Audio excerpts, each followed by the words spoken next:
Showtime. All right, welcome back to episode 7 of Area 11. My name is Kyle Keka alongside my co-host, Matt Baitler. and this is Area 11 where we echo the culture. We have a very special guest today. Matt's a good friend from college. His name's Kenny. What's up, Kenny? What's up, man? It's nice to be on that podcast with you. I heard y'all do good things and y'all have fun on here, so let's get it, man. Hey, we're very happy to have you on. We have a very special episode today. We're going to be talking about some NFL playoff talk. We're going to be talking about the NBA, how COVID's been impacting the league so far. We're also going to go into the James Harden trade, and we have a couple fun things after that. So I think the first thing we should talk about is the NFL playoffs. We just got done this past weekend with Wild Card Weekend. There were 6 games that were played. And we are set up for a divisional playoff round this upcoming weekend. I kind of wanted to get one thing off my back so far about Wildcard Weekend and what went down in there. Shout out to the Cleveland Browns. They completely destroyed the Pittsburgh Steelers, and I was all for it. I picked the Browns to win the game the week before the game started, and I was just impressed. I kind of want to know what you guys thought about that. Well, shout out to the Browns first and foremost. From last week's episode, you know, I thought the Steelers was going to win. Apparently, they got crushed, dominated. You know, and I say any given Sunday, but for the Browns, the ball was in their court, or I should say, in their field, and they dominated, you know. So yeah, I mean, people, because me personally, I kind of feel like most people were predicting Pittsburgh to win. Yeah. But the thing about it though was that Pittsburgh was really not playing well up to that point. You know, the last 4 or 5 weeks, they just did not look good. Ben Roethlisberger did not look good. Defense was looking a little suspect, and the Browns just were building on the momentum. I think Baker Mayfield, I believe this is his first playoff win. He played well. The running game was solid. Defense was good when it needed to be, and we'll see where it goes. But I just want to give a shout out to Cleveland just because they call him Schittsburg down here, man. They call him Schittsburg. So yes, sir. What's crazy is that Baker Mayfield threw for 3 touchdowns and had 263 yards, which I thought was for his playoff debut. It was pretty good. Big Ben, he threw for 501 yards with 4 touchdowns, but at the same time, this man threw 4 picks. Yes, 4 picks. You know what I'm saying? So that's tough at the end of the day, but you know, it is what it is. And they, you know, I feel like Cleveland came in and they said it's new king in town. As a Cubs fan, I know what it means to be a fan of a very cursed franchise, and the Cleveland Browns have certainly been that for the past couple decades, really. And they came to play, and not saying they're going to win anything this year, but it's good that they got a playoff win under the belt, and I think they have a bright future. So I think with that being said, we're going to move on to our predictions for NFL Divisional Round, which is going to be this weekend. And as a segment from the Browns, we're going to be talking about the Browns versus Chiefs. Who do you guys think is going to win that round? I got the Chiefs clapping the Browns because, hey, look, it's the Chiefs, man. You got Pat Mahomes. That man is just incredible. He's probably about the best quarterback in the NFL right now. So I got them. I hope the Browns soaked up the win that they got last week because it's gonna be a hard lose. But hey, if not, hey, give me $100 if I'm wrong. If I'm wrong. Matt? I got the Chiefs personally. I feel like some people may, and I don't know why they may say this, but the bye may have hurt them. I feel like they're one of those teams where in the actuality it helped them. And this is their first game for this, for this playoff season, and they really don't have that much competition. And I feel like it's not going to be a breeze, but they know when to strike when it comes to certain teams, and I have them getting the dub over the Browns. I kind of feel like I want to choose the Browns now just because you guys are both picking the Chiefs, but I'm going to be boring and say Kansas City too. I don't see the the narrative surrounding the Chiefs has been that, even though they're 14-2, you know, Mahomes hasn't been looking like Mahomes the last couple weeks and other things like that. But the fact of the Right. matter is, Kansas City to me is still the team to beat in the entire NFL. I think Cleveland, they've had a good season, they've had a good run, but it ends. I just think Mahomes is too good, and he's built for these kind of moments.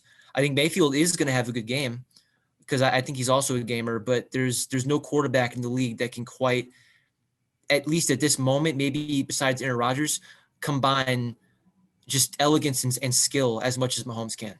So I got the Chiefs winning. I have them winning by at least a touchdown. And that's not to say anything bad about the Browns. It's just the Chiefs are just such a juggernaut. Yeah. And I don't see them winning, or I don't see them losing this game.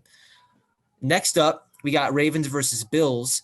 Both teams coming off pretty solid victories in Wild Card Weekend. The Bills beating the Colts, and Ooh, Colts fan I over ain't even gonna accept it. and the Ravens stymieing Derrick Henry en route to I believe it was a 20-13 victory. Who do you guys have in that game? Kenny, we'll start with you. This is gonna be a tough one, man. They both have power offenses, and I think the Bills honestly surprised me this year. But I think the Bills. I got the Bills. Okay, Matt. Yeah, I think it's gonna be a close game as well. Um, Although, like I always say, I feel that both of these teams have experience in this same spot. The Bills have been in the playoffs in the wild card for the past 3 years, I want to say, in recent time. And the Ravens, ever since they got Lamar Jackson, they've been balling. However, in this matchup, I have the Ravens just because I feel like um, offensively and defensively, they have the slight advantage over the Bills. I I saw the highlights of the Bills last game, and they move at a nice fast pace. Mhm. So I think that as far as the Ravens D goes, they're gonna have to be on their toes, and watch out for not only their running backs, but their wide receivers as well. So it's gonna be a real close one. Um, I feel like in this game specifically, the winner is going to win by a touchdown, and my winner is the Ravens. I was struggling with this one. I initially wanted to pick Buffalo just because I just think that the way they've been playing all year. I believe that offense scored over 500 points. Just insane. Josh Allen really emerged this year as an MVP level candidate, um, which I didn't think he honestly would be. And he just came out and just was firing on all cylinders. I want to pick Buffalo, but I think I'm actually going to go Baltimore by a very slim margin, and it's only because I think right now they're playing very good football when it counts. Not to say that Buffalo isn't, but I think that the way that they handled Derrick Henry last weekend and the way that Lamar was able to overcome that hump of winning his first playoff game after losing, I believe, his first two. I think Baltimore is going to carry a lot of confidence into this game. And I think even though I believe the Bills are probably the better team, I think the Ravens are. I just have a feeling about Baltimore. I think they're going to come out and play a really good football game. I think Allen's going to do his thing, but I think Lamar Jackson is going to rush for maybe one or two touchdowns, maybe pass for one or two as well. And I think it's going to be a grinder, but I think it's going to be Baltimore. So we'll see. Next up, we got Saints versus Buccaneers. Two of the greatest quarterbacks of all time taking on each other. Drew Brees on the Saints and Tom Brady, the GOAT, in my opinion, on Tampa Bay. This should be a good game as well. Saints coming off a good win against the Bears, and the Bucs coming off a win against Washington. Kenny, who you got in this game? It's gonna be tough, man. These two good quarterbacks. Even though both have had their struggles this year, with Tom Brady aging and being in the new system. No, it's really a tough decision. It's gonna be a close game. It's gonna grind it out. I got it just like how you had the last game. There's gonna be by maybe a field goal. I wouldn't be surprised if we go to OT. So I'm going with Tom Brady. I'm going with the GOAT. Okay, fair. Matt? I agree. I feel like it's gonna be a real close game. They're gonna battle out. I feel like in the first round they play some mediocre teams. So to assess that game to a certain degree, I feel like we shouldn't. But again, I feel like this game is more even keel. Uh, but I feel like again, if we're looking at both sides of the ball, offense and defense, I feel like the Saints have the advantage. On offense, obviously they have Drew Brees, but even without him, they still have, in my opinion, more weapons. You got Alvin Kamara, you have Michael Thomas, um, and also Hill, which I feel like is a a Swiss knife in the sense of he can do it all. And their defense is you saw they did against the Bears. So yeah, I have the Saints winning. It's not gonna be a blowout, but I have them coming on top. If I'd been asked this question 2 weeks ago, I would have said Tampa Bay.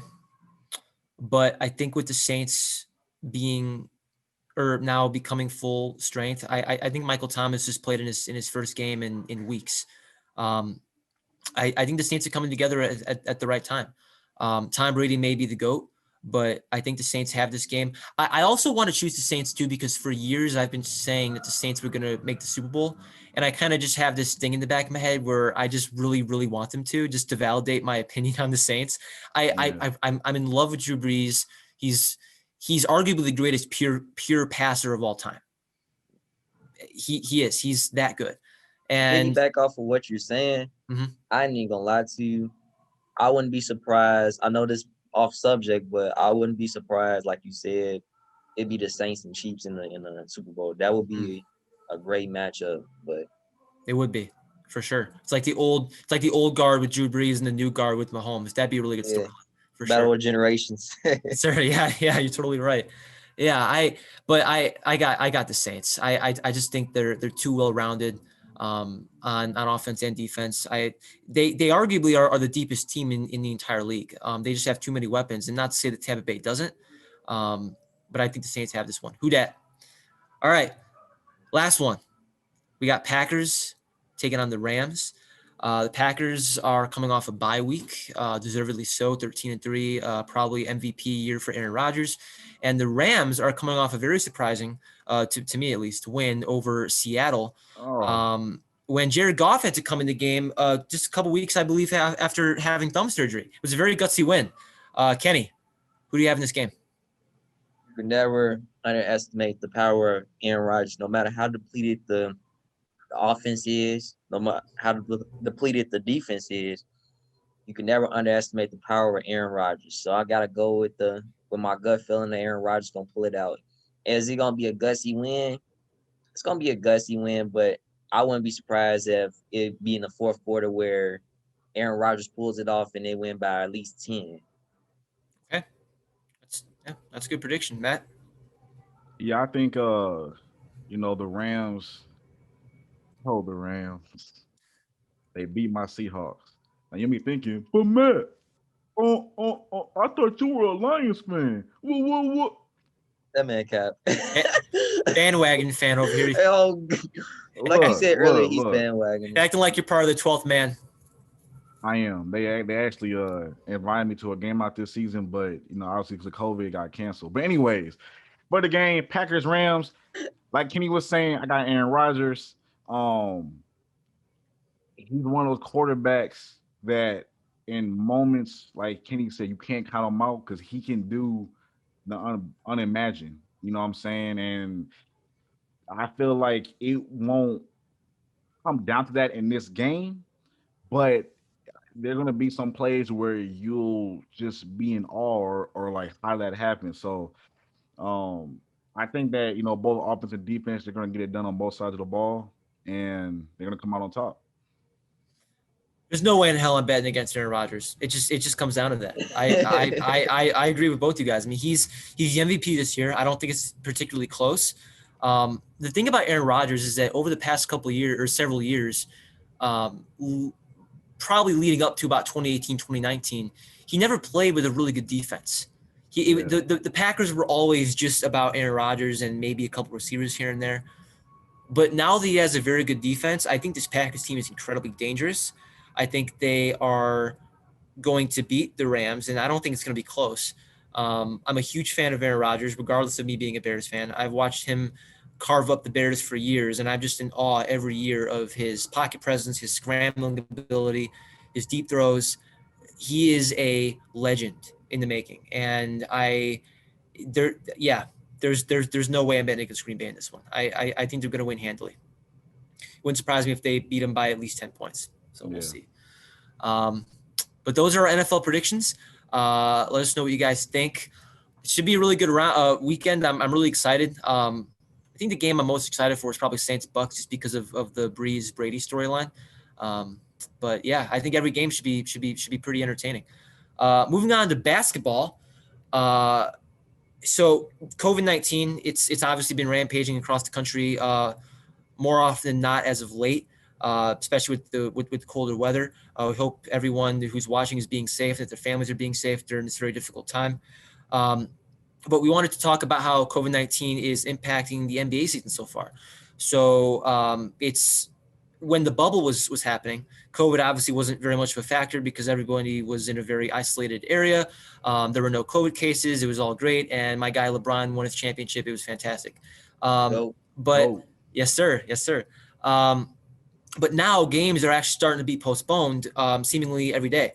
It's affecting fantasy teams my Pacers team across the country. Game got postponed earlier today. So yeah, it's terrible.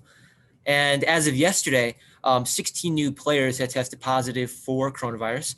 And players are now starting to test positive twice. I believe most notably Kevin Durant tested positive recently, but he's back in uniform now. He's been playing the last couple of games. So, Kenny, I want to get your opinion on how COVID is impacting the season, and if you think that the NBA can kind of solve this in any possible way.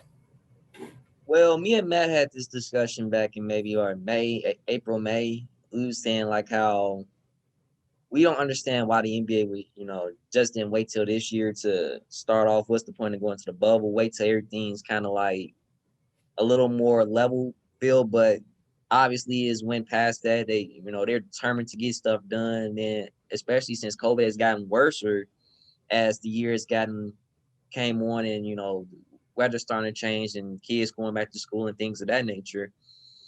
I feel like we're going to have a lot of postponement. I heard recently that they're going to tighten up COVID restrictions and guidelines of that nature. On top of that, I feel like we're going to have a lot more postponements. I don't think they're going to pause the season at all. Like I say, these are a determined bunch of men. So they're going to do what they have to do. And especially if you're not going to have fans in, so they're already losing large revenue. It's like these players are going to have to change how they live. You know what I'm saying? For instance, you can't go out partying. It's like, how are you allowing yourself to get the COVID? You know what I'm saying? What are you doing that's outside your realm to contract the disease, especially contract it, 2 times? Like, some in your head would have to alarm you, like, hey, I might have to change this up because, like I said, this is a very serious disease. We don't know everything about it, and we're getting close to a year into this pandemic, and we just don't know what to expect.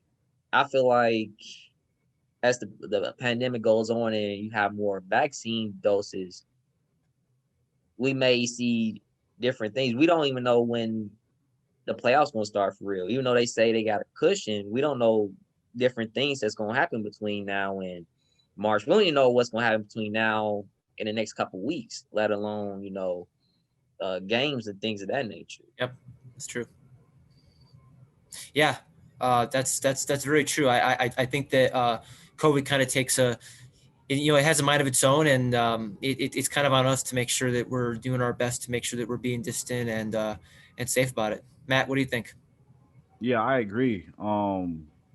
It for me to kind of piggyback off it raises the question of, from these postponements and players, you know, catching COVID, will they extend the season? And also kind of put themselves back in this bubble, no pun intended. But put themselves like back into this bubble of last year where like they canceled, and a couple of months later they have a few selected teams that were eligible to play and continue to play somewhere elsewhere. Um, it's a lot of what ifs right now, and I feel like none of us really have the answers. But I feel like if you're an NBA player, all you want to do is play, especially those um whose teams weren't available to be in the bubble. And I feel like now is the time where they're able to shine and finally play the game of basketball. So I feel like from their perspective, they don't want to resort back to what happened last year. They want to keep playing. And to Um, piggyback, sorry to interrupt. The thing about this, you have a lot of NBA players that don't really want to play. I mean, you can't really blame them for real, but a lot of they don't want to go into the bubble. Then you have like different players as don't really want to play, so it's mm, kind of taking the air out of the hopefulness of the season. You know what I'm saying? right, right. Yeah, Yeah. So and oh no, no, sorry, no, sorry, Matt, go. no, no. I was just saying. I, I feel like it's a potential that it's going to get to the point where like Kenny said, I feel like it's a melting pot of players who do want to play and some that don't want to play. And my fear is that those who don't want to play, will they just kind of veer off in their own lane, do whatever they want, and kind of just toss the guidelines and the rules out the window. So I don't know. It's going to be real interesting in these next couple of months in the NBA. So we just see what happens. Yeah, and to kind of hit on both your guys' points, I don't see how the bubble will be a thing again, just because the bubble was so. For us as consumers of the NBA, it was a massive success, just because it was so exciting. Basketball was back, and it all felt kind of normal again. But for the players that were in the bubble, it was hell. I mean, they couldn't get out. Um, I think hell is kind of a strong word, but you get what I'm saying. Like they were confined to that space for months. Um, Especially if you're a team like the Lakers and the Heat that were there for an extended period of time because they just were very good in the bubble. Right. So I don't see how another bubble works unless somehow the NBA did this thing where maybe family members were in the bubble as well, just to kind of keep the players at kind of like a mentally good level. I don't know how they do that. I feel like there'd be a lot of conversation about that maybe, but there's also no chance that the league gets postponed again. I mean, the league has already taken a huge hit financially from there being no fans in the stands. So I don't see how they postpone again. I think they just kind of have to hope and pray. And like what Kenny was saying, just set new good guidelines to make sure that everything's going as smoothly as possible, or else things are going to veer off the rails again. So I agree. I think it's going to be very fascinating, Yeah. and hopefully less players start to test positive, and so hopefully we can keep enjoying the game while everyone's being safe. So yeah, it's going to be really fascinating to say the least. Crazy. Um, but with that being said, we kind of want to go into a part of the podcast where we're going to be talking about a huge trade that went down yesterday. We're going to be talking about the James Harden to Brooklyn Nets trade. Before we start talking about that, I'm just going to kind of lay out, just kind of lay out the details of the trade. The Nets obviously received James Harden. The Rockets, by virtue of the Nets, received basically 8 first-round picks. 4 of those are regular first-rounders and 4 first-round swaps with the Nets until I believe the year 2027, when we're going to be almost 30. The and it gets a little bit weird too, though, because the Nets traded Karis LeVert to I believe it was the Rockets, who then traded him back to the Pacers, and then Victor Oladipo goes to Houston. And then as part of the trade as well, the Cavaliers got involved, and Jared Allen, the backup center for the Brooklyn Nets, should have been starting, was sent to the Cleveland Cavaliers. So just as like as like another recap, Nets received James Harden, the Rockets get Victor Oladipo and Dante Exum. and 8 first rounders. The Cavaliers get Jared Allen, and the Pacers get Karis LeVert. It's a lot to digest, and it's a lot to kind of take in if you're not looking at it on paper. So Kenny, what is your opinion on this trade, and who do you think won this trade? Who do you think lost this trade? What are your general thoughts about it so far? My general thoughts is back to our previous conversation. Um, when we think of trades that's happening this year, you have to think about how are they gonna do with the COVID guidelines stuff too. Mhm. You know what I'm saying? Like, what if somebody got COVID? Will they, delay the trade? Will they postpone it? You know what I'm saying? But That's a good point. regarding to the trade itself, um, I was telling Matt the other day. I think yesterday I was saying the Pacers are a ghost. Like they were our dark horse that won this trade, and the Cavs aren't too far behind because Karis LeVert. Look what Damian Lillard said the other day. He said that boy basically he got the green light. He's a great NBA player. He's a great scorer. He's a good defender. He's probably one of the most underrated people. Honestly, if it was up to me, I wouldn't even trade Karis LeVert. I would have traded Kyrie, but that's neither here or there.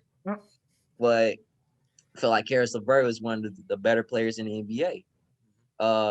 Jared Allen, I feel like he's better than DeAndre Jordan. I would have kept him.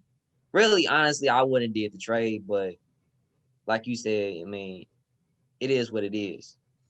Um, Honestly, I feel like with the Rockets, them getting 8 first round picks, you don't know with the Nets being championship contenders, you don't know where those picks is gonna end up. And that's the scary thing about, them trading a superstar player to another team. Because think about this, it's championship or bust now for the Nets. So those first round picks may not manifest to nothing. But the Rockets practically had to pull off this trade because of, what James Harden said in the press conference. The Pacers pulled off this trade basically because they had to almost have to trade Victor Oladipo. I wouldn't be surprised, to be honest with you, the Cavaliers did pretty good in this trade as well. Mm-hmm. They got Torian Prince and Jared Allen. Oh Jared yeah, Allen is a I forgot to great mention center, Prince. Yeah. and Torian Prince is a great 3 and D. But when the trade initially went down, personally, I was driving home, and I look on my phone. James Harden got traded. I look at the details. It was a 3-team trade at that point, and probably about 5 minutes later, blocked down. The Pacers trade up Victor Oladipo. I said, when the heck the Pacers get involved? You know what I'm saying? But it makes sense though. But look, Karis LeVert, all I can say is that boy. I might be biased a little bit here, but that boy right there, y'all need to watch out for him because he's a heck of a player. He is. That's all true. Matt, what do you think? Uh, well, just to echo off of what King just said about Karis LeVert. If you guys don't know, Karis LeVert, what I'm saying, went to Michigan, the University of Michigan. And, a little backstory when he was a freshman, I wasn't a huge fan. But as a freshman, either you're gonna be great or you're gonna grow to be greater. And Karis LeVert was one of those guys. By the time it was a senior year, he was balling out, and now look at him. You know what I'm saying? He's being talked about left and right. But as far as the trade goes, I think everybody involved, in my personal opinion, I feel that Houston won the entire trade. And I'm gonna play devil's advocate to what Kenny said about the whole the 7 round picks. I mean the first Oh, round Matt, until 2027. I got another thing. I've heard rumors that Victor Oladipo don't want to be in Houston, so they might be able to flip Victor Ooh. Oladipo too. Okay. Okay. They yeah, I heard that. Yeah. That would be because they wait, isn't he a free agent at the end of this year? At the end of Yes. Yeah, the season? that's why I like the trade for the Pacers. Yeah. Mm-hmm. But Harris yeah, got three back more so years. so so back to Houston. Um Kyle mentioned this to me, that you gotta think by 2027, even prior, let's say 2025, James Harden, Kyrie, and KD, as of now, they're not old, but they're getting up there in age. By the time 2025 comes around through 27, that team isn't those three guys aren't going to be with the Nets. Now we don't know who's going to come in at that point, but I don't think their success is going to be that high. So when it comes down to the draft picks, they're going to be somewhere between 1 and 10 due to their record. Now I'm not. That's obviously you know what I'm saying my projections, Kyle's projections, as well. We don't know that for sure, but that's always an option. So like I said, if I'm a Houston fan right now, I'm heated because we lost one of the best scorers in today's game. But on the flip side, I was telling Kyle is that now it's going to be a new type of game in Houston. We're going to see more ball circulation, more space on it. It's going to be refreshing because now there's not going to be one main scorer. We're going to see multiple scorers on that court. So yeah, as a Rockets fans, I'm sick, but the future is promising for us. So You sure about that with those first round picks and you got 3 superstar players? they're I not going to mean, be there. They're not going to be there till 2027 though. That's what I think. I think if anything, at most one may still be there, but even with one player, that's they're not going to. Like Stephen A. Smith said, it's either finals or it's buzz. And I feel like the longer you push them out, especially them being in the East, they're not gonna eventually they're gonna deteriorate and start dropping in the East as years go by. That's my guess. It's funny to me that I think in terms of what each team gave up, I honestly think that the two biggest winners, maybe as of this moment in time, are the Cavs and the Pacers. Just in terms of yeah. who they gave up, because like Yeah, what Kenny was saying, Oladipo is a free agent at the end of this season. You swap him, who was not going to re-sign with Indiana. I think we all kind of knew that, and you get 2 extra years of Karis LeVert, who is Oh, arguably who. Houston also get Rudios Carros. He's a Yes, good shooter. yes. Um, so if I'm Indiana, I'm very happy because if Debo didn't want to be there anyway, why not get a guy that is somewhat of his caliber, but you get 2 extra years of him on a pretty decent contract. So that was huge. Like what we were saying, the Jared Allen thing is a coup. They stole him from Brooklyn. They gave up what, Dante Exum and that one shooter that you were talking about, Kenny. Oh my gosh, Hmm. he's a starting caliber center. Allen is a really, really good player. He's a defensive enforcer. He can dunk the ball on you. He's got a mid-range game. He's a really, really good player. I think Better than the DeAndre Jordan. mhm, yes, and I think if you're the Nets, you obviously get the big fish, which is huge. And I think their big three, which we'll kind of talk about in the next segment, is arguably the most talented, the big three that has ever been assembled. But their defense just took a huge hit too. By not having Allen anymore, without having Torian Prince, who's going to be their defensive enforcer? Kevin Durant's a good defender, but he's got to carry some of the scoring load too. Who is going to be able to be the one to sacrifice in this big three? I was listening to a podcast. I don't remember what it was, but this guy was saying that every big three that has ever existed, someone's had to sacrifice. It was Chris yeah, Bosh in Miami. It was Kevin Love in Cleveland. Um, if you want to go back further, uh, it was Glenn Rice on the Lakers with Shaq and Kobe. So who's going to be the one to sacrifice?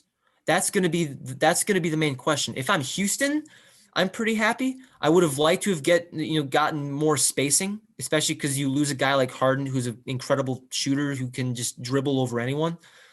But the 8 first rounders is huge, and like what Matt was saying, the swaps are enormous because once Brooklyn's not going to be good anymore, by the time the middle of the decade rolls around, probably Houston can swap picks with them no matter what Brooklyn's record is.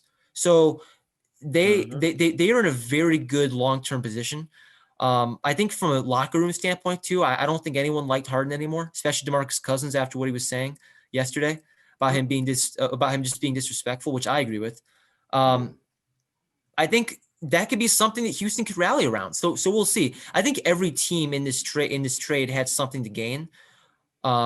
It's obviously much riskier if you're Brooklyn and Houston, but the Cavs and Pacers made out like bandits.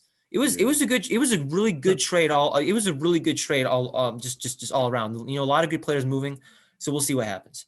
What Young Thug say? Either deep in the night. Oh my deep in the God. night, bro. That was great. He's good too. All right. Moving on to our next segment. It's going to be kind of like a hypothetical kind of fun thing we're going to talk about. Kenny had this idea. So we're going to talk about a hypothetical where which big three would you rather have? Would you rather have the Nets big three now or the Warriors big three? And for the purposes of this conversation, we're going to exclude Draymond Green. Sorry, Draymond. We love you. But for this conversation, we're going to be talking about Kevin Durant, Steph Curry, and Klay Thompson. So, Kenny, I'm going to start with you. What big three would you rather have and why? No question. KD, Steph, and Klay. Reasons why is think about this, man. Think about what's going on now. Look at Kyrie. You got James Harden want to be with Lil Baby. He wants to be in 4PF. Then you got KD, you know, he the middleman, bro. You got Steph, Clay, and KD. They willing to compromise. They're equal. They like, hey, look, we mature. We know what we need to do to win. Then you got Kyrie missing from the camp. I mean, it's just too much going on in that system. And then on top of that, you got Kyrie want to dribble. James Harden, you know, he want to get his score. You know, KD gonna get his. So it's like, you know what I'm saying? It's like, what do you want to do? It go back to our last session when we said, you know, who's gonna sacrifice. Ego wise, the only person that's mature enough to sacrifice would be KD. It's crazy to think, but he's the best scorer out of all of them. But KD's gonna be the one that's gonna have to sacrifice because he's won it before.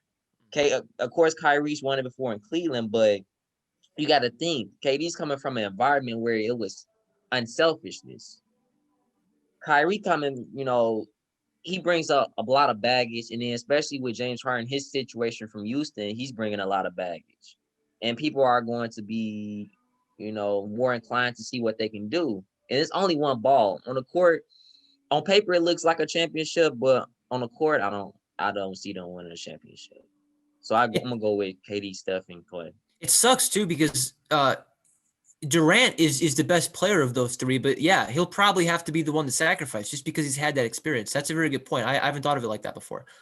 Matt, which big three would you rather have and why? No doubt, Klay, Steph, and KD. I think it's kind of crazy to me to think that there was so much negativity when KD was joining the Warriors compared to this trade happening.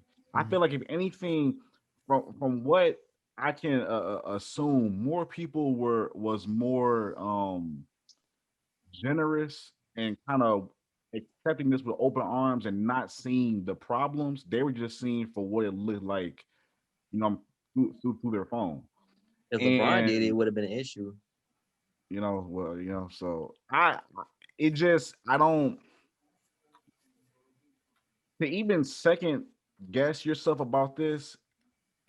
I don't completely agree with you because again, the selflessness and how everybody played a part on that Golden State team. I feel like for a while we're not going to see a big three like them for a while, and I think Katie knew um prior to him playing that season, his first season with the Warriors, he knew what he had to do, but he also knew that he was playing with shooters. And when I mean shooters, Steph and Clay. So he knew the role that he was gonna, come into, and he did what he did, and obviously we saw the success that that team had.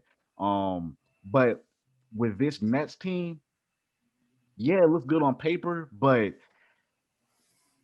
you have so many personalities, and it's not even a lot. The only thing that Steve Nash has to worry about is Harden and Kyrie.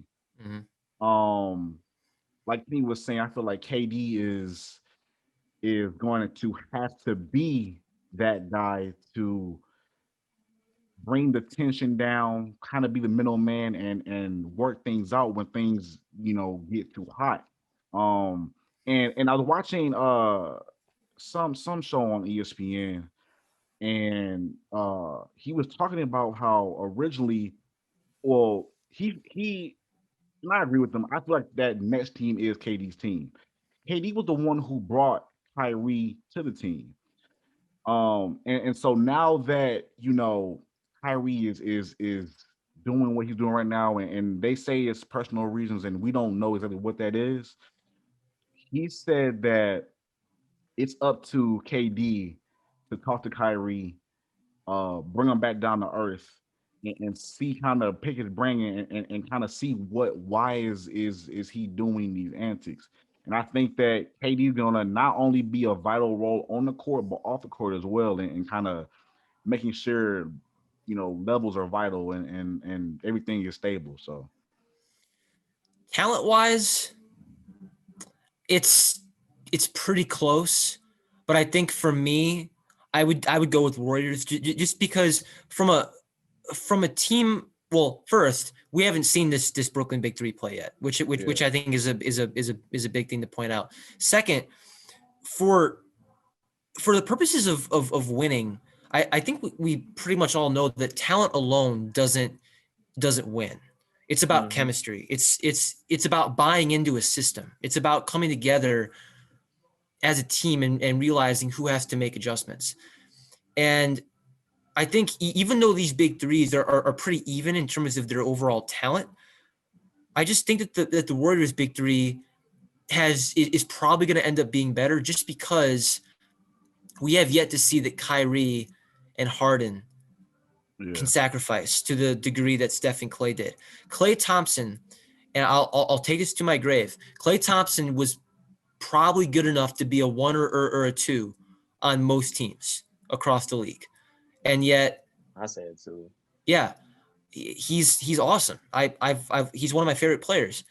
But on that Warriors team, he was a three or a four. But that's exactly one of the reasons why the Warriors were just so legendary, because they had their guys. They knew what their places were. They were professionals. They bonded with each other. They knew what they had to do. Brooklyn, it's going to be interesting. I'm hoping that Brooklyn's going to be really good and really entertaining. Just because I'm a big Kevin Durant fan, and I'm a huge fan of star power in general. I think it's good for the league. But as of right now, just because we've seen it and just because we know what kind of people Steph and Clay are in terms of being able to sacrifice, and KD did too a little bit, I'm going with the Warriors. And I think it's also kind of a nostalgic thing too, because those Warriors teams, oh my mm, gosh. mm, mm. I mean, Ball they movement is crazy. whew, Ball movement was just beautiful. just absolutely like it was This it ain't was playing it on was 2K, man. That's how yeah, beautiful it was. it was like watching the Spurs but on steroids.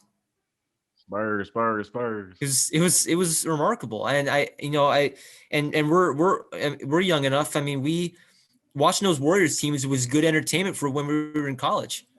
Mm-hmm. Right. So yeah, just and shout out to Golden State. They just do that's such a well run organization. We miss you. Yes, please. I still, like I said, that's one team that's not going. It's crazy. KD go from one extreme to the other extreme. Yeah, right. It's not gonna be no ball movement, and with that Nets, you got to think too in the Nets locker room. You got to think Karis LeVert, Jared Allen, Spencer Dinwiddie, Joe Harris. They was there before these people came, so they looking at KD, Kyrie like, bro, y'all really messed up what we had going. Mm-hmm. Even though y'all star players, it's gonna be a bit of a rift in that locker room. That's something to watch out for too. The old Yeah. guys versus new guys. That's a good point. Yeah. All right. Well, now that we got the that kind of fun segment out of the way, we are going to just do a quick segment. We're going to be giving some love to underappreciated NBA stars. So one of us is just going to take it in NBA stars, kind of talk about why he's underrated for just a minute or two, just kind of give some love before we move on to our city jerseys thing that we're going to do. So Kenny, who is an underrated star that you think deserves more love across the league? Zach LaVine. Bulls. Zach LaVine. Reasons why each year his scoring average has gone up. He got, honestly, if it wasn't for the bad coaching and lack of talent, he would have been an all-star last year. He's a good 3-point shooter. I feel like his defense can get a little better, but it's a little bit below. It's below league average. Okay. He's explosive. Only people that probably remember him is off the dunk contest. You always hear him in trade rumors. That's something you're gonna always hear. And honestly, I feel like a lot of people gonna disagree with me for saying this. I feel like you feel with Clay, I feel with Zach LaVine. I feel like he can be a number one on a team if you build the right way around him. Like if you get him a good center, a good point guard that can get him the ball, and a small forward that can take up his lack of defense. I feel like that team, it may not be a championship contender, but I feel like it'll be knocking at the 6th seed. Basically, it could be like how Victor Oladipo was in the Pacers system before the trade, obviously. But I feel like he can, if he was in that little system, he can do that.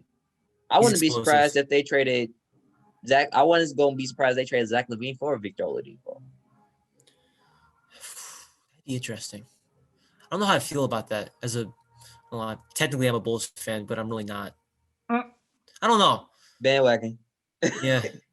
Yeah. I guess you could say that. All right. Yeah. He's explosive. I mean, he just he had a game against the Clippers earlier this week. He dropped like 45 or something like that. Yeah, his Crazy. efficiency, it could be a little laggy, but I feel like he's a great young. Well, he's not really young no more, but he's in that Bradley. I feel like he's in that Bradley Beal conversation. Yeah. Okay. Yeah. Shout out Zach LaVine. He's off to a really good start this year on a Bulls team that's still very young, for sure. Matt, who's your underrated star? Jeremy Green. I got two that came to my mind. One is Jordan Clarkson. Six man. And I feel like where he's at with Utah, is a perfect role for him, and also being a 6 man. But he's efficient when he's on the court. Um, he's averaging 17.2 points a game, which I think is tremendous, considering that he's a 6 man. And I think like I said, I feel like where he's at now is giving him the opportunity to ball at a high level. I feel like if he goes to somewhere else, we would probably see the same Jazz Jordan Clarkson, but I don't feel like it wouldn't be to this capacity. I know last season we saw glimpses, so we knew it was coming, but I didn't know how soon. And obviously, what I'm saying, like this season so far, he's balling out. My other one is Bradley Beal. Mm. Just because he's with the Wizards, we all know the Wizards are struggling. Defensively, yeah. Yeah, and I feel like every night he's putting up tremendous numbers as well. And the reason why I know that because I have him on my fantasy, and he's the only one that's like between him and Brian. Everybody else on my team is either injured or what I'm saying, doing the bare minimum. I But got one after you done, man. I got all another right, two. but yeah, shout out to Bradley Beal and Jordan Clarkson. I feel like they're kind of in two different situations and spots, team wise, but they're doing their thing on the court. You said you had another one, Kenny? I gotta show the Pacers some love, and I gotta show my boy CJ McCollum some love. CJ McCollum You and stole mine. CJ McCollum and Sabonis. You can stick with CJ McCollum if you want, but I go with DeMontis. Sabonis, he's been putting up numbers. And that doesn't get, of course, he's not a flashy player. And through all this Victor Oladipo, Miles Turner mess, he's been the only one that you can say is consistent. He might not have the flashiest game, but it brings the team within a way of winning.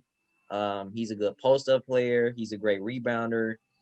I mean, he's okay on defense, but I will run my offense through him. He's been having putting up numbers. I think the other day he put up 28 and 15, and he's been putting up numbers. So don't sleep on him. And Karis LeVert, of course, Yeah. So 2 Pacers. He's easily one of the best big men I think in the entire league. He gets overshadowed. I was honestly shocked that he was an all-star though last year, just because I feel like he didn't even get a whole lot of attention last year either, and yet he was. He definitely deserved it though. There was an article that came out on the Ringer, where they were kind of breaking down like who the best offensive players in the league were, and Sabonis was up there just because, not only because he scores at a decent amount, but he's a really good screen setter too. Like in terms of, there was a stat they had out where it was that like pick and roll game is fire. Yeah, where he gives so many screen assists to guys like Malcolm Brogdon, the Holiday brothers, other guys like that, just because of his ability to know when to set screens. So yeah, he's a really good player. Hey, think about this though. We traded Paul George for basically Sabonis and Karis LeVert. Because think about this, Victor Oladipo for Karis LeVert. And Karis LeVert actually started off with the Pacers. He was the 20th pick in the 2016 draft. We traded him to the Nets for Thaddeus Young. And interesting. Yeah. Huh. All right. Well, you guys both have really good picks. I'm gonna go with CJ McCollum though. Sorry. No, you're good. McCollum, it's striking to me that he has not been an all-star yet. That's gonna break this year though. He's putting up numbers. He's like top 5 in the league in scoring. I feel like he's not being overshadowed this year just because of how good he's been. But I think historically he's been very overlooked. I think part of it's just because he plays with Damian Lillard. Shout out Dame. Dude is amazing. But McCollum, every time I watch him play, he's got the best crossover moves. He's got a really good mid-range jumper. He's got a good three-point shot. He can get to the bucket. He's a professional. He's a really, really good player, and I'm a huge fan of CJ McCollum. He also balled out in the bubble. He was overshadowed. Yeah, definitely. He was fantastic. I really like Portland. I do too. I like him as a team. The song by Drake. Oh, my bad. Oh, you talking about the team? My bad. Looks like you're pretty excited about the upcoming bracket we're gonna do. Nah, man. I was just trying to, keep it light. No, for sure. All right. Well, that concludes our underrated stars segment. Now we're gonna go into our visual segments. I'm gonna be sharing my screen. Matt had the idea of putting together a presentation where we would debate which NBA city themed jerseys are the best. We have a couple slides to show you guys, so I'm going to share my screen. All right. Let's see here. Here we go. Ooh. All right. Put this in presentation mode. Here we go. So this is the NBA, drum roll please, City Edition jersey game, this or that, where we echo the culture and, of course, featuring Kenny. So let's go to the first slide. So the first city jersey debate we're going to have, first mini debate, is the Brooklyn Nets versus the Golden State Warriors. Who do you guys have? Warriors. I got the Nets. I like the colorway, but the font. Yeah, that's my issue too. They said like it has something to do with a artist that's from Brooklyn. I think he's the one that designed their jerseys. But I like just like kind of like the handwritten type font. Yeah. With like the paint on the side, like the side of the jersey. I think that's sick. I gotta take Golden State on this one. I'm thinking this is kind of like an ode to the old retro Warriors jerseys. Kind of reminds me of like the We Believe Warriors from the mid 2000s. Yeah. Mm-hmm. Kind of like a nostalgic thing. Yeah, but both are fire though. But I got to go with the Warriors. All right, next one. We got the Oklahoma City Thunder and the Charlotte Hornets. Kenny, who you got? Charlotte Hornets. But it's a tough decision because I feel like OKC has a little something. I ain't really vibing with the blue stripe where the Nike sign is. That's Okay. the only thing. And I like the little ginger ale and light blue colored Hornets Oh jersey. yeah, that's true. Matt, who you got? Yeah, I like Charlotte's more. Um the pinstripes going through, but what really gets me is that turquoise, like a The ginger ale. yeah, like that greenish, whatever color that green color is, like a mint Seafoam. green. Seafoam. Okay, see, there you go, seafoam green.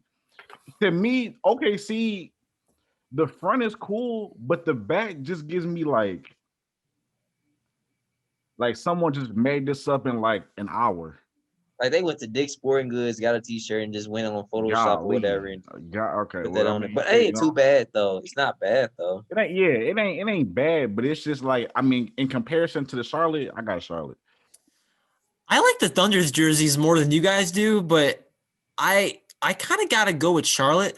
I was gonna pick Oklahoma City because there's something about the font on the front that's really cool to me, like the way Yeah. the word Oklahoma's kind of slanted. But the Hornets jerseys, I saw them playing these jerseys not too long ago, and they look really really cool. Also, just as a side note, if we were doing like an NBA courts thing or version of this, the Hornets would Oh win the entire yeah, thing. Their court with the honey kind of, or no, like the honeycomb kind of thing yeah. that they have on their Yeah. court. That's fire. Amazing. That's Amazing. I fire. tell you one court I don't really like when I play in 2K. It's not the Hornets, the Nets court. That court gives me like, it's so dark. Yeah, that's what I was gonna say. Yeah. Yeah. It's so dark and kind of like depressing. You just don't even want to play the game no more. You just be like, man, like, dang, am I gonna really be playing this for however X long? You know what I'm saying? And then you just start their next 2K game at Staples Center, and then all's well with the world. I don't like the Clippers court though. I don't like the Clippers color scheme on that court. But I guess Yeah. it depends on what game you play. The Lakers ain't too bad. I actually like that. I love the Lakers court. All right, moving on. We got the Phoenix Suns taking on the Sacramento Kings. Ooh, this is a tough one. Kenny, who you got? Ooh, I like the Phoenix Suns one, and I like the Sacramento Kings because I like the color scheme of the royal blue, and I like the Sacktown. But I'm gonna have to go with the Valley. Okay. Matt?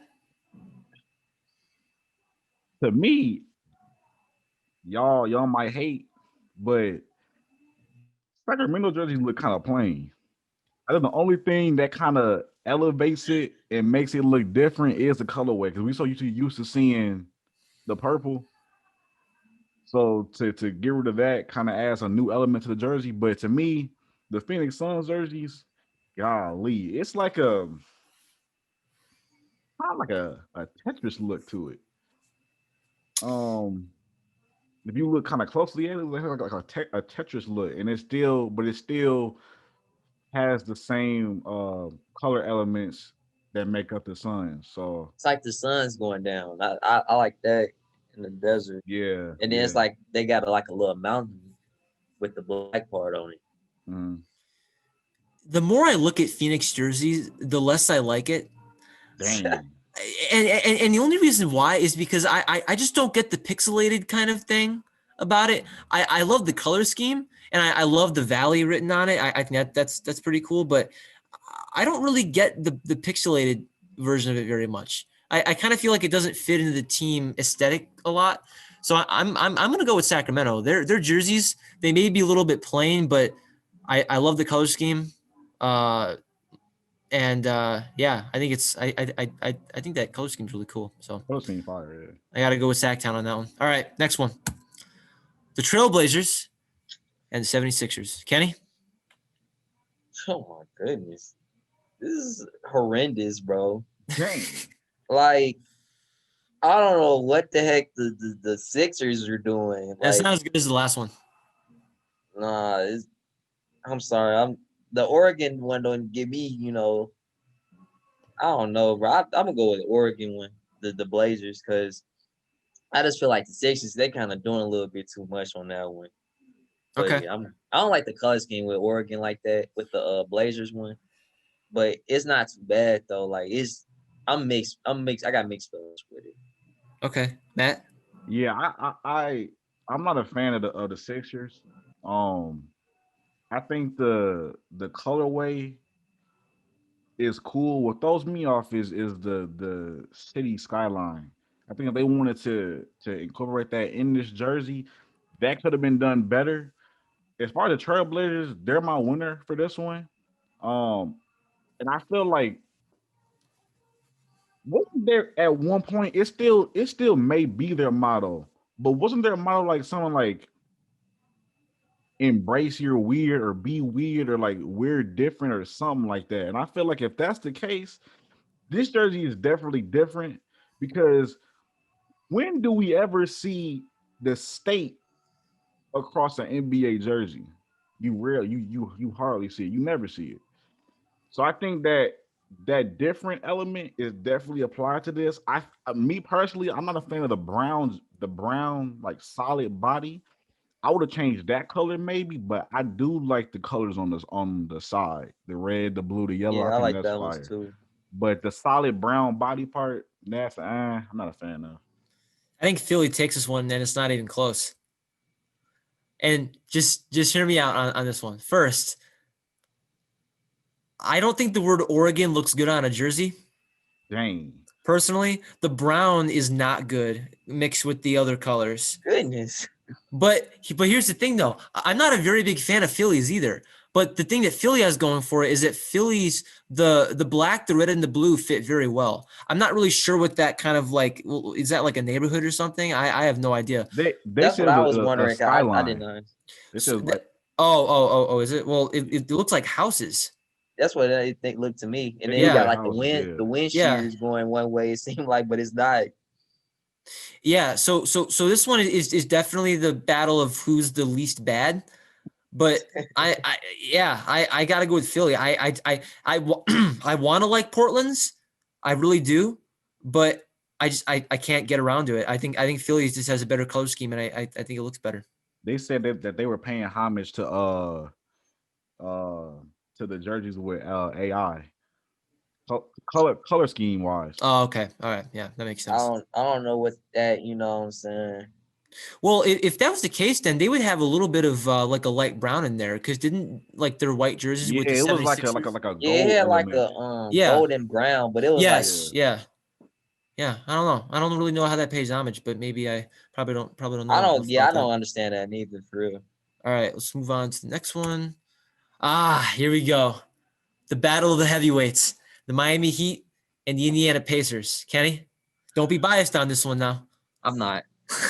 I'm Oh, sorry, bro. I'm sorry, Pacers. I'm I'm sorry I had to kidding. do this to y'all, man. Y'all, I love y'all. I understand what y'all's trying to do, but why y'all do this to me, man? Whoever came up there, who did this to me? But I'm gonna have to go with Miami. Like I just like the color scheme from the pink to the blue. It gives me like a vibe, like a fluent vibe. It makes me want to like just chill. It gives me like a summer vibe, you know. It's like on a beach, just sit down and relax. You know what I'm saying? Look good. The Pacers, this is dull. You know what I'm saying? It's just, I mean, I understand it's old school. It's like the Reggie Miller jerseys, Mm. but if it was up to me and I was like designing it, I would have did something that paid homage to the city of Nap, like Indianapolis. Like I put like Naptown because I seen somebody do that with 2K, and I would have did something different. But I'm gonna have to go in Miami. Okay, Matt. Yeah, I think they were really trying to go after the Miami Vice theme, Mm. similar to last year. But I feel like this year they took it a notch further. It's kind of like I feel like a more professional tie dye look to it. You know, like tie dye is kind of like sloppy look to it, but this is more. I feel like it's a more smoother color gradient. Yeah, And again, I mean, this is a jersey that's going to be seen by a lot of people, and these are your city jerseys. So I think that they took the time, and it was terrific. It came out great. So I got Miami winning this one. I don't think any jersey represents their city more than the Miami Heat does. These Heat jerseys or this Heat jersey is the best city edition jersey in my opinion. So it's gonna beat out Indiana. I will say though that I actually really do love the retro vibe of the Pacers, like what Kenny was talking about. It's just basically a more royal blue retro jersey, which I'm a huge fan of. It's simple, it's to the point, and I'm a big fan of the stripes. Um, but the Heat, I mean, with the spray paint look, it's ridiculous. I it's love it. fire. I I'm a ain't gonna huge lie to I'm you. a I might I'm a mess huge around fan. going about a Miami Heat jersey, even though I'm not a Miami Heat fan, because them jerseys look fire like that. Well, so what player would you get if you were to get a Heat jersey? I'll probably get Jimmy Butler. Butler. It's not too many players on that team like I can say like I legit like enough where I get it. Because yeah, I think Jimmy Butler played the first 5-6 years with the Bulls, and I watched all his games. Yeah. And I became a Jimmy Butler fan even when they weren't getting like playing time. So I'm gonna have to go with, you know, get a Jimmy Butler. I was thinking a Bam out of bio jersey, but I get Jimmy Butler. How about you if you were to get it? Which I one? I do either Bam or Duncan Robinson.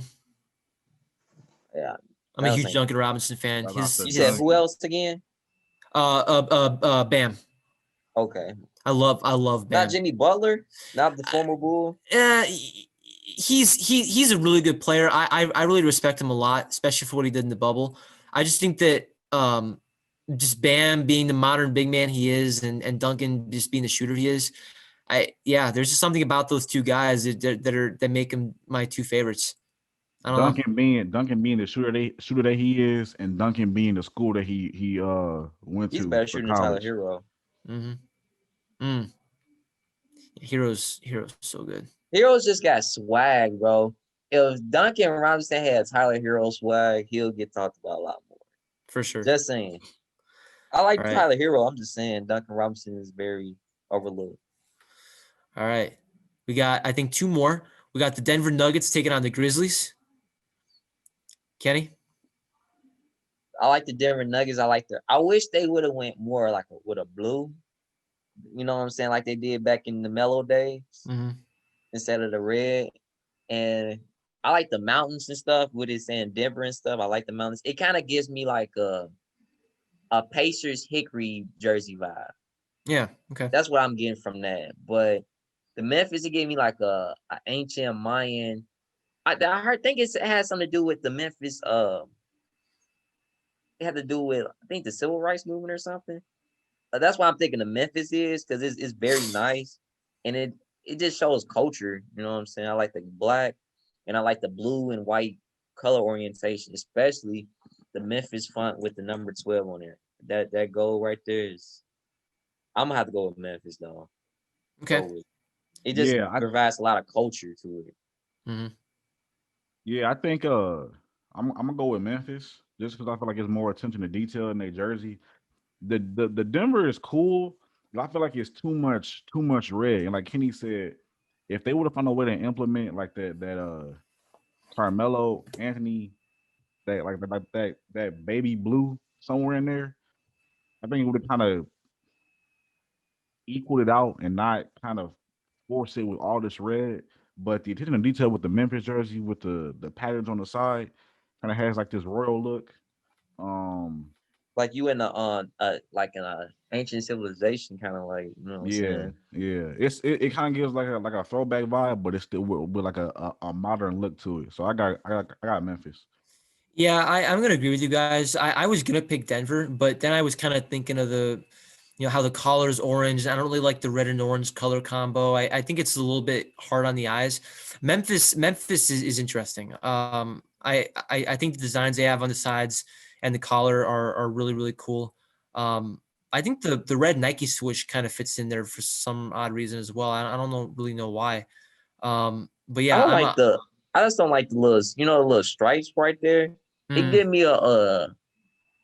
a button-down dress shirt type of vibe. I don't know Interesting. why. Okay. Yeah. I'm probably gonna go with Memphis on this one. It's pretty decent. Yeah, I'll put it like that. And I believe this is the last one. Spurs taking on the Mavericks. Kenny, who you got? This is easy. I'm going with the Mavericks. Like, it's straight to the point. It looks clean. I like the gold Dallas, and then I like how the collar is. It's just it's just clean and straight to the point. And I like how they got the little pinstripes on the not the pinstripes, but they got stripes on the side of the jerseys, Mhm. which goes with the style of it. So I'm gonna have to go with Memphis. I never really liked the retro San Antonio jerseys. It just seemed just boring and older. But I'm going with Dallas. All right, Matt. I think I'm going with the Spurs just because I feel like with the retro jerseys that we got for this year in the NBA, these are the ones to me that do the most justice. Um, and the way the players wear it, um, with like the shoes, kind of it gives it like a new age flair combined with the old. Um, And I think it pays time as well, just because of the past that the Spurs had. I think it's respectable to go back and kind of pay homage to these jerseys. The Mavs are cool. I think it's something fresh and new to the scene. The gold kind of accents kind of gives it like that royalty look. Um, so I feel like I wish that with the Dallas they kind of did more to rep the city. Maybe this gold has something to do with Dallas, but I feel like um look wise and Mm-hmm. like the detail. I wish they had more. Like we see more Dallas in the jersey. Yeah, I'm gonna go with Dallas on this one. I actually am a big fan of the Spurs retro look. Back when Tim Duncan was nothing but a youngin, but um, yeah, I gotta go with Dallas. I think the white and gold works really well. I think it's clean. Um, I think the the retro stripes on the front of the Spurs jerseys are really cool, and like what Matt was saying, I think it pays homage to a previous time, but the Dallas jerseys are just too clean. So I got to go with Mavericks on this one. I think that's it. Yep. Thanks for playing. All right. We get a So prize.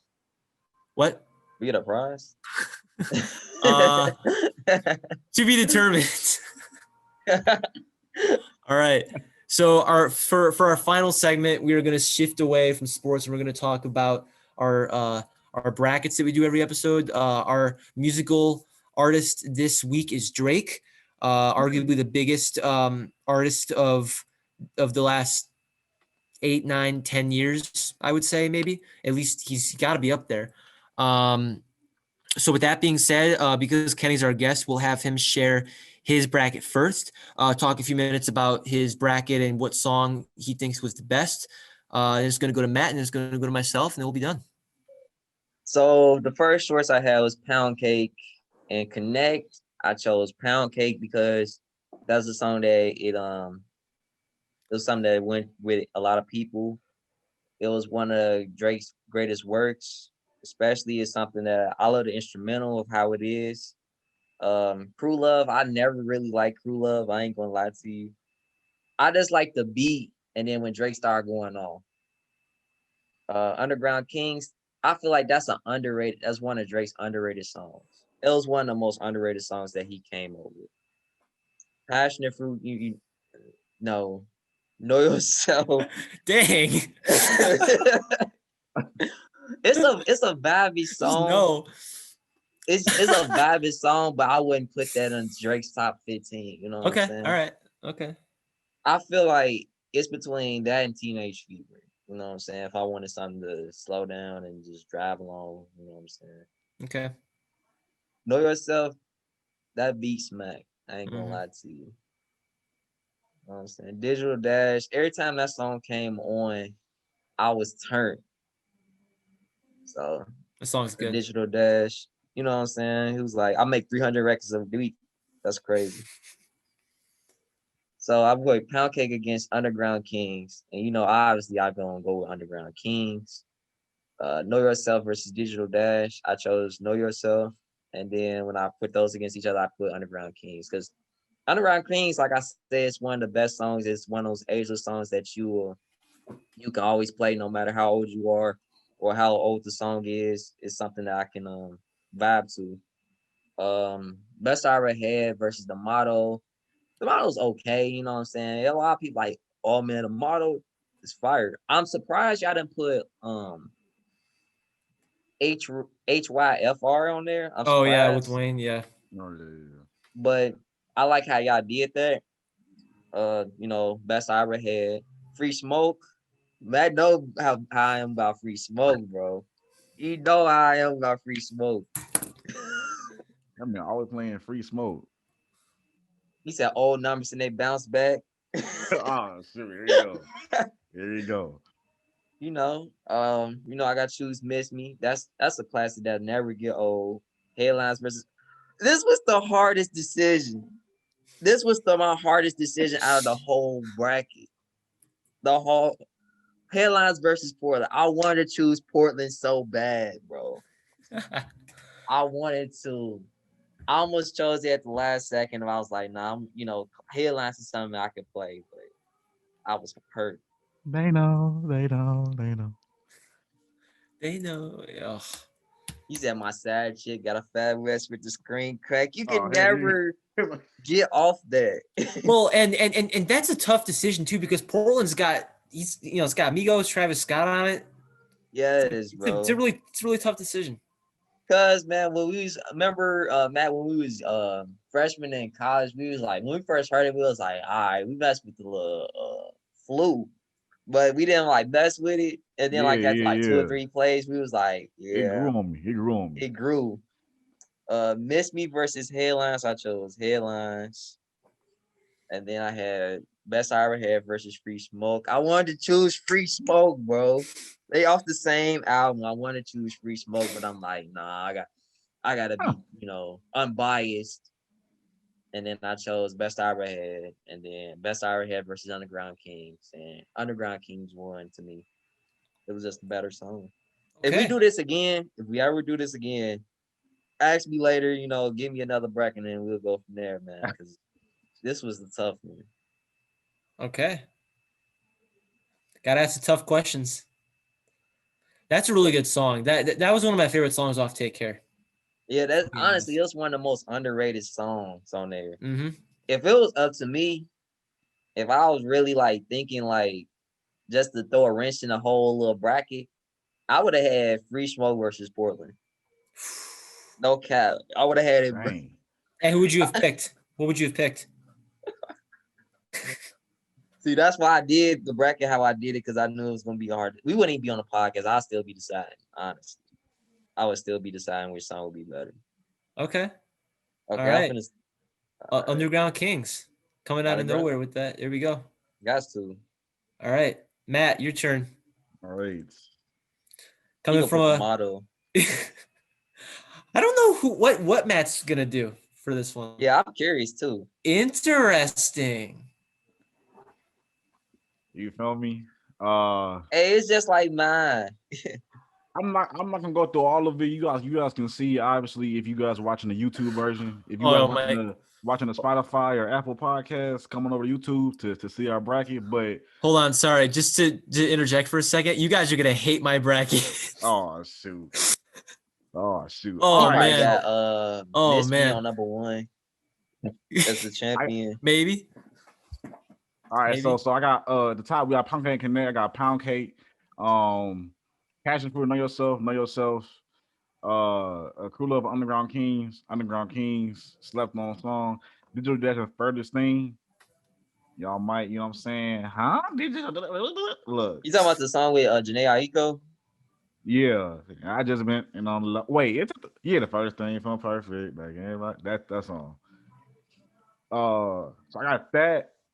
Winning that, and then between Underground Kings and Furthest Thing, I got Underground Kings, Pound Cake and Know Yourself, Cake, Pound, you know what I'm saying? That beat smack. I don't care. That's a it does.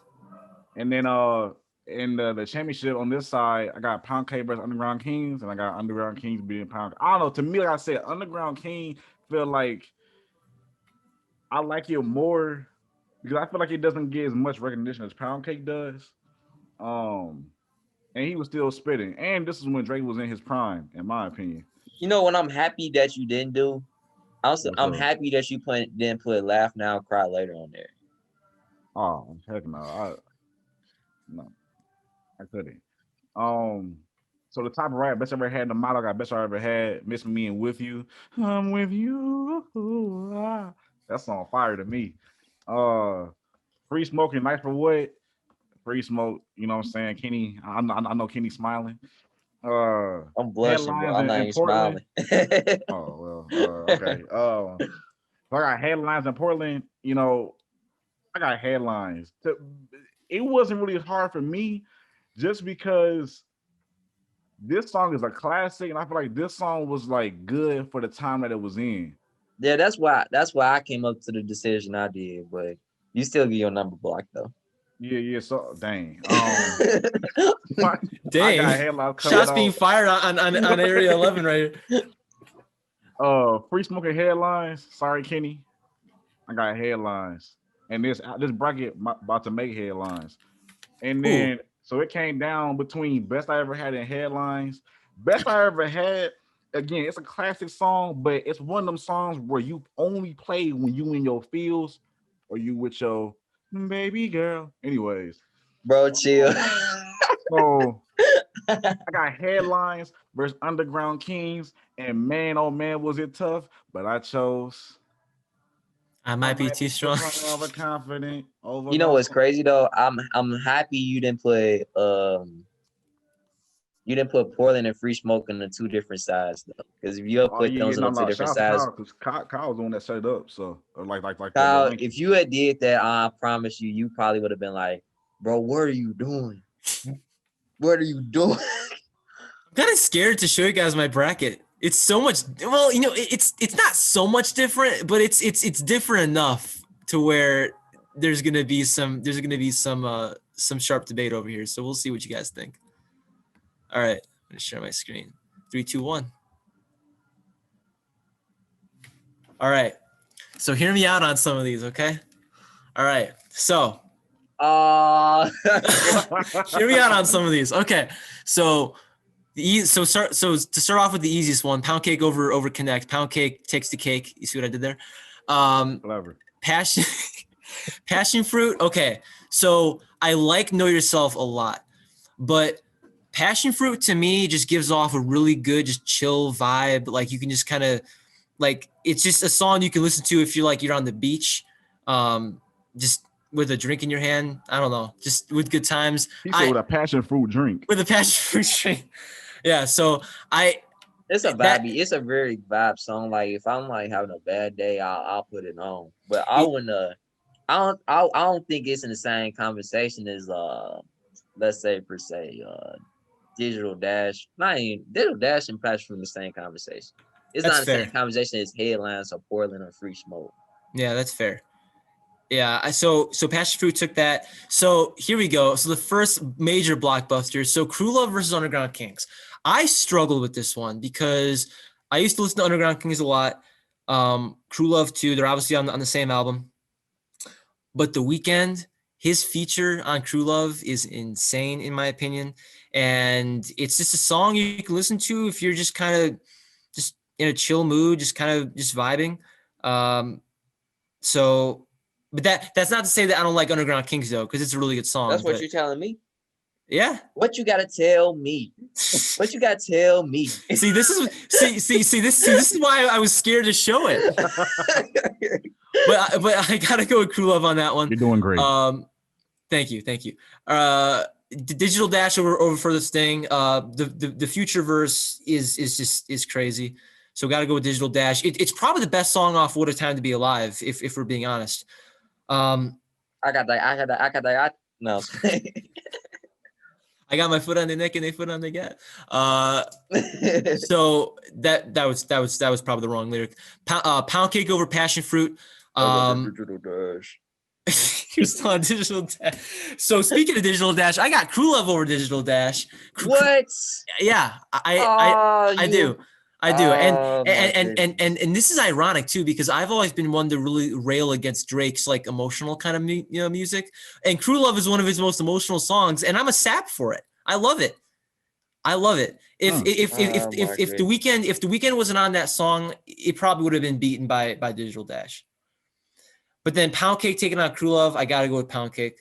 Pound Cake is a great song. The King Los remix is better, but the Drake song is still good. It's got Jay-Z on it. Amazing. Moving on to the right side, I had Best I Ever Had over the Motto. Miss Me over, Miss Me over With You. With You is probably the best song off Views, but Miss Me, the Wayne verse is really, really good, and it's timeless. I listen to that song all the time. Another major thing that Kenny and Matt are probably not going to agree with me on is Free Smoke versus Nice for What. So I had Nice for What on this one. I'm not messing with that. I said when you pulled the bracket out, I was not messing with it. I said, yeah, bro, tripping, man. I don't know what he drunk before the podcast. Bro, tripping. Hey, I got nothing but water in here. Okay, it's vodka. A little Grey Goose. Yeah, it could be. You never know. But yeah, I don't know. I just think that Nice for What is such a soulful kind of song with the backdrop. I don't know. Like it's mainstream, I know. But Nice for What, I like that song. I'm a sucker for it. And then Headlines over Portland. This was also tough. I'm a huge fan of Portland as well, but Headlines, again, it's one of those songs that's kind of timeless. So got to go with the Headlines. Best I Ever Had over the where am I at? Yeah, Headlines and Nice for What. Yes, okay. So then my two songs that are going to be taken or that are going to be in like the, I guess, semifinals would be Best I Ever Had taken on Nice for What. Come on, man. Hey, come on, bro. Hey, I'm telling you right now. Here, I will explain my rationale. I like Nice for What. I love that song. It's just it's got a vibe to it. It's just something that I can't really explain. And then Best I Ever Had taken on Miss Me. Got to go with Best I Ever Had. It's kind of like Crew Love, kind of in your feelings, kind of like a chill song you can kind of fall asleep to. So then in the championship round, two heavyweights. Pound Cake taking on Best I Ever Had. It's basically rapping Drake versus less rapping Drake, singing Drake. And I got to go with Pound Cake on this one. It takes the cake for my bracket. The beat is just too good. And Jay-Z's on that song. And I'm a Jay-Z fan too, so got to go with Pound Cake. So there's my bracket. I mean, you can't argue with that. Yeah. And you're our Drake brackets. And that concludes this episode of Area 11, where we echo the culture. That was a really good episode. I'd like to thank Kenny for being on the show. Yes, absolutely. Appreciate it. I'm always down to be on the show whenever y'all need me. It was very fun. It was my first experience being on the podcast, so it was well worth it. Yes, thank you so much for being on here, man. It was awesome. Thank you. Y'all were too. All right. Well, this is. Oh no, Matt, you want to take it? Oh, you know what I'm saying? What? Matt doing it at the end? Hey, yeah. We are Area 11. We echo the culture, and we'll see you guys real soon. Peace out.